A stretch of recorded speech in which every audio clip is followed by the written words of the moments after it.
ඉතින් ළමයි අපි අද වීඩියෝ පටන් ගමු අපේ. අද අපි පොයට දානයක් බාරගෙන තිබුණ පන්සලට.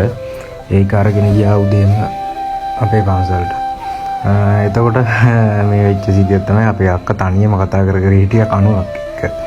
හරි ළමයි ඊට පස්සේ අපි අපේ දාන වැඩ ටික ඉවර කරලා දානේ පිළිගන්නලා ඒ වැඩ ටික කරලා ඉවර කරලා ගියා උස්සංගොඩ.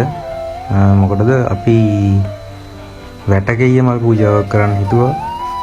මේ ඒකට මල් ගේන්න උස්සංගොඩ ගියා. ඊට පස්සේ අපි මල් කඩාගත්ත කොහොම හරි. ඒටියත් කරගෙන අපි ඊට පස්සේ යන්න තීරණය කරා ඒ ටික පූජා කරන්න සංඝපාල. අන්න ඉතින් අපි සංඝපාලට ගියා. ගිහිල්ලා ඒ ටික පූජා කරලා වැඳලා කරලා අපි ඉතින් ආවා. කොහොම තමයි ළමයි අපි අපේ පොය දවස ගත කරේ. ඉතින් අපි ඊළඟ වීඩියෝ එකෙන් හම්බ වෙනවා. ගිහින් එන්න බයි.